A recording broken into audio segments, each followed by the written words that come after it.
Hi, my name's Dee and welcome to Sunchild Tarot. Now, this is a general reading for whatever sign is in the title because it's a bulk introduction. There will be a timestamp down below in the description so that once you've seen the introduction once, you can fast forward ahead of it. And the reason I say that is because you want to watch more than one. This is for the full moon. So you want to watch your sun sign, naturally, the I am. You want to watch the rising sign, the I am becoming. But obviously, it's the full moon. You maybe want to watch your moon sign. There may be other areas of your chart you want to look at anyway. So, it's a general reading for the sign in the title down there. Now, this is the full moon in Pisces at 10 degrees Pisces. Now, a full moon is all about opposition. Moon opposed sun. So what I like to look at in these Gods at Play readings are what gods are supporting you and lifting you up, and what gods or what god forms the archons take as they are trying to suppress you and keep you limited and in fear and in need and in want and incomplete and all of that, you know, all of the most anti-new age and probably pro-consumerism stuff that you can think of. Now, these are God cards. By their very nature, these readings are dramatic. It is symbolic. And so much fun, but it is symbolic. What I would like to look at beforehand is the actual full moon itself.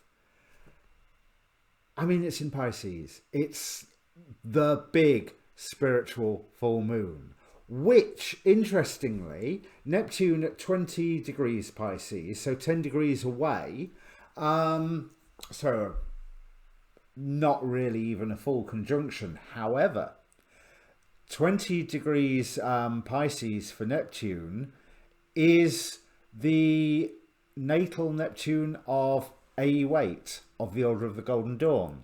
So this is a great full moon for all the other symbolisms aside, and they echo this as well. This is a great full moon for spiritual development. I mean, this is a great season for spiritual development, but especially with this full moon, magical exploration. Magical exercises to get to know further layers of yourself. Now, I could wax lyrical about the astrology of it, but chances are I could get things wrong because I'm still learning my way around astrology and will be for another 5 or 6 years yet.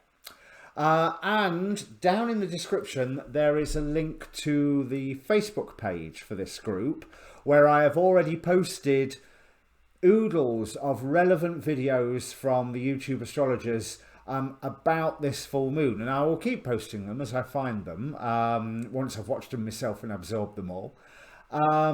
So yeah, come and join the Facebook page. It's well worth it. Obviously, being a YouTuber, I'd like you to like, share, subscribe and comment. But I want to look at the symbols of the moon. The other thing is, with this moon, it's, now if I remember this correctly, I think it's Uranus. Uranus is trying something. I'll be able to tell you. Uranus is trying something and sextile something else. Let's just bring that information up. Bear with me. Because this is, yeah, it is sextile the moon. Oh, of course it is. 10 degrees Taurus, and trine the sun. So there's a beautiful triangle of energy there between the two luminaries and Uranus. This is a time, people call this time in history the Great Awakening. I'm not entirely sold on that idea, to be quite honest. However, certainly this full moon offers a great revealing in your personal lives, in your love life, in the workplace, in the political landscape, in your spiritual self. And certainly that is why I mentioned about AU8, 20 degrees Pisces of Neptune. You can invite that revealing in, if that is what you wish to do. Now, make your own mind up on that one. Now, the degree reading from Inside Degrees, so Chandra symbols I think they're called, I'm taking Pisces 11 because 10 degrees, let me see, it's the full moon is at 10 degrees 11 minutes I think, so basically it's in the 11th degree. So Pisces 11, a high crumbling wall. It is part of a ruin and covered with ivy. Power is stored in the earth at primal quickening points. Often in these places, humanity erects monuments to its own folly. Eventually these things merge into the landscape and everything comments upon everything else, being held between the earth's wise presence and humanity's dim apprehension of what is really involved here. One side of the feeling, nature is so intuitive and psychically astute that you are harbouring advanced gifts that can serve the earth evolution in staggering ways. On that note, a couple of astrologers have been talking about us accessing our superpowers, however you want to define that. The peace dealer being one of them, but in the more restrained side, Ksenia Moore said much the same in her recent full moon thing, again posted on my Facebook page. Right. Another side of the feeling nature is contorted with reactions, judgments and condemnations of the collective trends of humanity and of the weakness of the human flesh. One more interjection, look at the news. These objections and rejections of the human scene rebound upon the self and poison the psychic faculties. It is only when you heal and forgive and renounce the minor key irritable voice, inside and out, that the flood tide of burgeoning awareness of what is arising in this earth with all its ripples can wipe away the false structures and foster the new birth, the tuned in and blessings focused outlook and in luck. Now the Omega symbol of this is 3 undines guarding a golden treasure at the bottom of a river. That river is the river of change. The undines are the water nymphs, or well, water spirits. Golden treasure to be unearthed in the flow of change. But going back to that Chandra symbol, it reminds me of a thing in the Course of Miracles. With all of the division and what either side of the fence you fall on, with everything that's going on in America, in Mauritius, in Poland, in so many places across the world. Whatever side of the fence that you fall on, when you are tempted to judge and condemn the others, it's A Course of Miracles would say it's okay, because everybody is playing the lesson, everybody is playing the role that they agreed to play before coming here. Everybody is learning the lessons that they, well, hopefully, or is being confronted with the lessons, let's put it that way, that they agreed to before they came here. So if you despair at the evil Trump voters or the lunatic libtards, whichever, then let that go. They're doing what they're supposed to be doing. They're doing what's right for them. And it's only with that acceptance can the true revelation bubble up to the surface, I suppose. Can that, yeah, that golden treasure rise out of the river. So I think I've waffled enough hippie hoo-ha so far. So let me bring up the cards. Just before I bring the cards up, there's one thing that I neglected to mention, is that this whole full moon is occurring with the backdrop of Mars square Saturn. And that shows that wanting to drive forward energy, but having our limitations being pointed out to us. Now, a few minutes have passed since I filmed the last bit, and I've just spent a lot of time thinking about it. I firmly believe in all the hippie claptrap that I just came out with. But it's not okay to shoot people. It is okay to fight back against those things that you find abhorrent. It is okay to demonstrate. It is... So, whereas I'm saying, oh, achieve this Zen-like state of non-judgmentalism, at no point does that say stop fighting for a better world. It's just, I do believe what I said, but I find it hard to put it into the real world sometimes, because in the current climate it sounds facile. And it's something I've been struggling with the entire time of this channel. Because, as I have mentioned, I'm a political animal. I keep abreast of politics a lot, and I have opinions, and I can't help but have opinions. And under that Course of Miracles philosophy, me having opinions is okay, and other people having opinions is okay. But I have to draw the line at shooting people. But I think, I only hope that this Mars square Saturn works to the betterment of society, where that driving forward force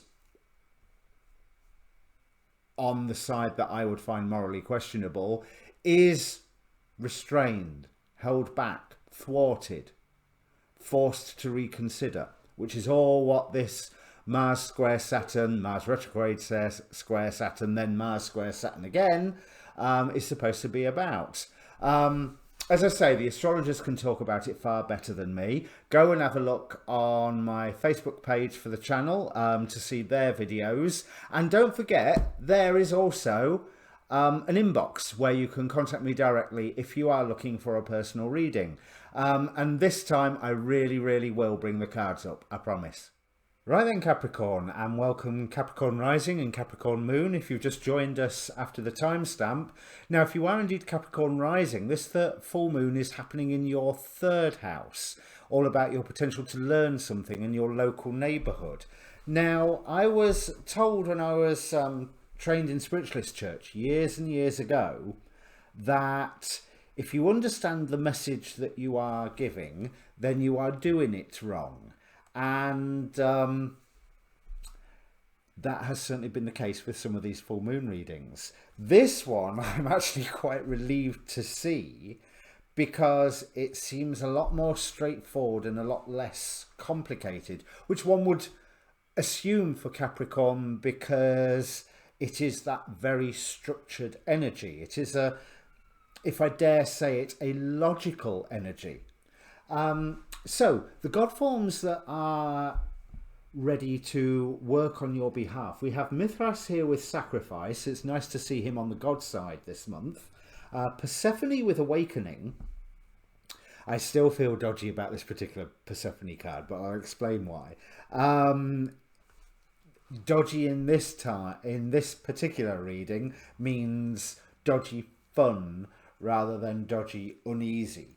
We have Rhiannon with self-trust, Lilith with equality, Zeus with supremacy, and Psyche with doubtfulness. Now, it's the doubtfulness aspect that I really want to draw on first, especially with Mithras. Now, Mithras, as I discussed in another reading, I think it was Scorpio, they're not sure where the worship of Mithras came from, whether it was the Roman Empire, whether it was Persia, or whether it was India. But basically, he used to be worshipped underground, in underground caverns stroke temples, by a congregation of no more than 40 men. They would be sacrificing a bull. And the whole, before I go any further, that's the symbolism that I want to latch onto. The bull was very much a symbol of whoever was ruling on the surface. You can see that in Babylonian myths. You can see that in Sumerian myths. You can certainly see it as it was a symbol of Zeus. So with it being an underground cavern as well, it immediately makes me think of the more favourably spoken of underground cities such as the legendary city of Agartha, where apparently they pretend to be Pleiadians when channeling through to us, but to keep themselves hidden. So that was a shock when I learned that one. But Mithras, although it's here is signifying sacrifice, there's this undercurrent of doing what's right, even if it is going against the prevailing surface wisdom. And that's interesting, since he is being opposed on the archontic row, the top row, which is the archons disguising themselves as gods, trying to repress you and keep you away from your divine purpose, your higher self, your best life, however you want to look at it. And he is opposing Thoth with wisdom. It's almost like you will be presented with a big story that on first glance seems the right thing to do. But look at this row. We have Thoth with the prevailing wisdom, Achilles with glory, so it's this big story that you are so easily caught up with. And how could you not be caught up with it? It would be the right thing to do. Kuan Yin with compassion here. It would be what it would be pulling on your heartstrings, and how could you possibly object to this cause? But we finish up with Medea with deception and Creusa with secrets. And it's almost like a story or a cause is being plonked right in front of you for you to go, oh, that's awful, we must do something about it. Oh, so I am immediately quoting the old David Icke quote of problem, reaction, solution here, aren't I? That's uncomfortable. But there is a point where you know what is right and what is wrong. You know what the where the balance is here with Lilith in equality. You are right to doubt what it is that you are prevented with. Think of the myth of Eros and Psyche. Eros appeared to her at night where she couldn't see him, and all he wanted was for her to love him for being him, not for the fact that he was the most beautiful being the god of love. But she began to, thanks to the story of her sisters, began to doubt who he is, and it could be some monster that's coming to him coming to her in the middle of the night. So nowadays we would say such skeptical doubt is probably a good thing, although it did cause her to break her promise to Eros. But here, Psyche's admittedly familiarly enforced skepticism is shown as a force to work in your benefit and to work in a way that makes you go, yeah, what's going on here? What precisely is happening? And you should be questioning everything, because the value either way of the story that you are being told on this top row, it's not a fair representation. It's not taking everything into account. Now, I have drawn a card from the Kuan Yin Oracle since Kuan Yin has appeared, and so far this full moon she's only appeared as the Archons pretending to be her, so this is the second time she's appeared. But since her face is being used, I always go to her oracle. Well, I say I always, I've only just started, but I'm going to her oracle to give her a chance to You know, let her a chance to have a rebuttal. And being directly in opposition to Rhiannon and self-trust, you are being encouraged to go with what you know is right or wrong, not what the prevailing surface wisdom is saying is right or wrong. It may feel like an impossible plan that you are trying to achieve, but with Zeus and supremacy, what you are trying to achieve or point out, you know, it might be a point out thing, will get bigger. Zeus is Jupiter, is in this deck he represents divine expansion.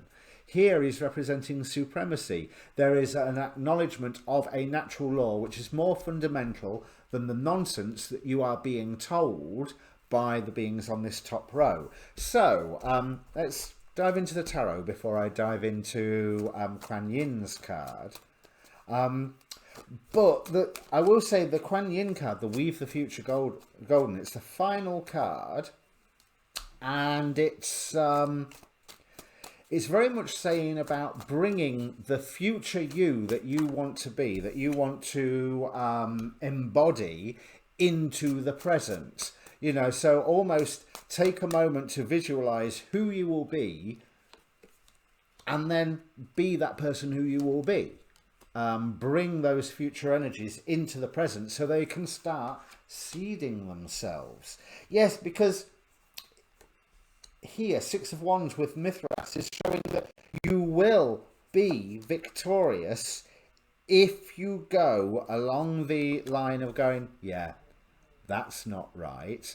And of course, you're going to meet resistance with this, but you will also be able to dispel lies and mistruths. And I don't want to say lies and mistruths, really. I want to say misjudgments. When there's, with death here clarifying Lilith, it's almost like the dismissing false equivalencies and being able to reveal the real equivalencies, the real equalities that are in the issue, in the matter. Because if you are trusting yourself, you are making that, you have to make that choice to trust yourself, but that union of you with your own ethics, union of you with your own morals will be blessed, will be shined upon by the sun. And it also indicates that there is some support in this for you. But it's also, fortunately, going to be quite a journey for you. And that's what Persephone with Awakening here. Because if secrets and deception is being used against you, what Persephone is hinting is that you will actually go, hang on a minute, that's not right because I know this, this and this. So in a way, this is a perfect reading for a conspiracy theorist as well, because certain things that you know will be proved correct. Other things that you have been told will go, oh, that's utter rot, isn't it? That's utter rubbish, because this is the truth. And that's not what I was thinking, and it's not what they were saying either. It's, oh. So there's that moment of revelation that will send you surging ahead towards this victory, towards this putting the surface world to rights. That's what I'll call the reading, putting the surface world to rights. Now, Weave the Future Golden. I do not yet know all my way around the Kuan Yin Oracle, so I'm just going to read out the first paragraph of this. Something good is coming your way. You know, after all this hoo-ha that I'm saying, that's good news, really, isn't it? Kuan Yin urges you to weave your future into the present moment, to call in and draw to you the opportunities, teachings, circumstances and synchronicities waiting for you, that will enable your soul to live its divine destiny with greater abundance, bliss and creative fulfillment. So, those things that you know to be truth, live them. Those things that you believe to be truth that are threatened by the things that you learn, let that happen, because you will be going through to a greater truth and very much coming into your own power, your own supremacy, your own personal sovereignty, and not necessarily alone in that either. But it will be Six of Wands, Knight of Wands. It's going to be quite a journey doing this. And beware of being encouraged to commit to anything where your heartstrings have been pulled, because I feel that to a certain extent you have been hoodwinked, I think is the better way to say it, because that prevailing wisdom, it's almost like it's battering at you to get you to surrender to it, as any form of mob mentality or popular philosophy does. I don't think really that is a suitable reason for you to go, okay, I will go along with it. Sagittarius had Poseidon and talking about going with the flow and going with the flow of the emotions. You, Capricorn, have to be a lot more standoffish, a lot more skeptical, a lot more doubtful. So if this means anything to you, Capricorn, then please do comment down below. Tell me what you think. Obviously, like, share and subscribe, and I will see you next on your monthlies, which may yet be a week away thanks to work. But hey ho, I will get something out to you soon, I hope. Cheers.